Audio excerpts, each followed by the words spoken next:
Good morning, boys and girls. I just want to show you what your asynchronous work is for today, Tuesday, April 11th. You have a foundations assignment and a social studies assignment. So for foundations, you'll come into your language arts course.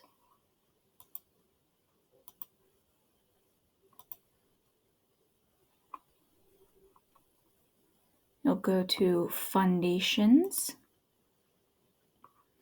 week 31, April 11th. Okay, it's a boom card assignment. We finished week 1 of unit 5 before spring break, so today you're just going to review. So you'll click on the link to go to the boom card site. You'll sign in with Clever. Okay, sign in with Clever. And then you're going to do the assignment unit 5, week 1, which is when we're learning about the multisyllabic words that have more than one syllable or parts, right? And we clap them out. And we were talking about how you can divide the words into their parts, okay? So we have some build the words with letter tiles. So you'll listen to the word.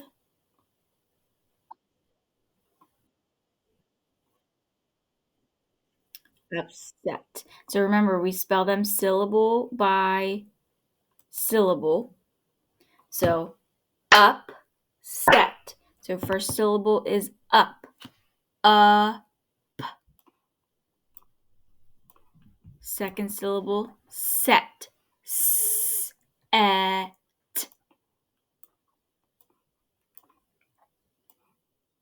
Okay, so remember, when you're spelling these words, spell them syllable by syllable, right? You're breaking it up into its smaller parts to spell.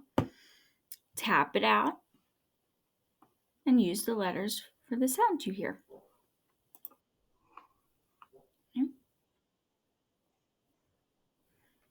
Okay, so listen to each word. Goblin. Okay, listen to each word and then type to spell it.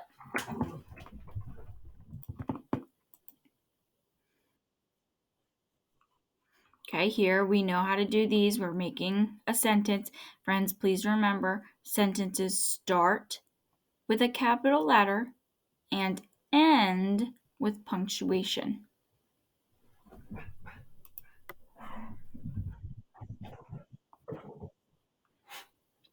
Okay, so here it's a sort for words with 2 syllables or 2 parts, words with 3 syllables, 3 parts, okay? So read each word, clap it out, figure out how many syllables it has, and sort it between 2 or 3 syllables. All right. So the week before spring break, we were practicing how to divide or separate the syllables in a word. That's what you're going to practice here. Okay. So the example is catnip. They did cat is the first syllable, nip is the second syllable. So for upset, up would be in the first box, set would be in the second box. Upset. You're going to do that a little bit more. This is really good practice. Remember what we learned. However many vowels there are is how many syllables there are. So finish, there are 2 vowels, the I's. So there are 2 syllables. Okay. There's 1 letter in between the vowel. Which syllable does that go with? How are we going to divide this word? Okay. It has to go with the first syllable because remember that I is short, right? In. So it's a closed syllable. That N has to close in the first syllable. Fin-ish. Fin-ish. Okay, here we have another sentence to make. Another sentence to make. When you guys are building your sentences, make sure you, once you build it, read it. Read what you built to make sure it makes sense. Okay, don't just put the word somewhere and hit submit. Okay, reread it, make sure it makes sense. Okay, another spelling. Spelling. Building.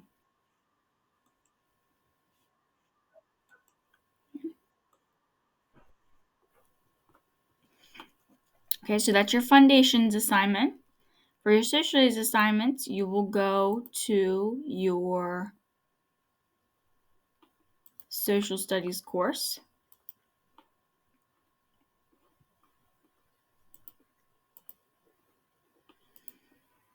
Okay, same as foundations, you'll go to week 31, April 11th.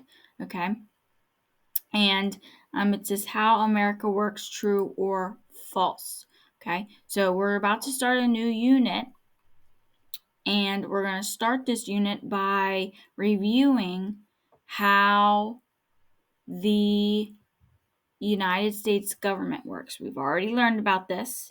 Okay, we're just going to review it before we start to dig a little deeper. So, all you're going to do today is think about what you remember from what we've already learned. Okay, so here are the directions. What do you know about how America works? You're going to enter a T for true if you read and think the sentence is true, or an F for false if you think the statement is not true. So, okay, so this is just a review. Look, I crossed this part out. You're not doing this part. The only thing you're doing is this first column. You're going to read the statement and put a T for true or an F for false for remembering what we've already learned. So, in a democracy, people vote. Is that true or false? Number 2, the Constitution is a building in our nation's capital. Is that true or false? You just write them in these boxes to the left. Number 3, Congress has 2 parts, the House of Representatives and the Senate.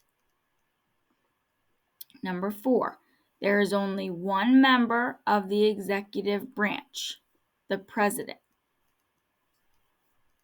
If you still have your notes that we took from this, when we talked about this and learned about this, you're more than welcome to use them. Number 5, the judicial branch makes sure that laws are constitutional. Number 6, the U.S. flag tells our history. Number 7, state governments have only 2 branches. State governments have only 2 branches. Number 8, local governments are all the same. Number 9, a mayor council government is one example of a local government. Last one, number 10, a constitutional monarchy allows citizens to vote. Constitutional monarchy allows citizens to vote, okay? So the only thing you're doing today is putting a T for true or an F for false for these 10 statements. Okay? And that is your foundations and social studies assignments, asynchronous assignments for today. Friends, please remember, they are not optional. Okay, this is a school day, so you must do these assignments just as if we were doing them on Zoom. Okay, have a great day. I'll see you tomorrow.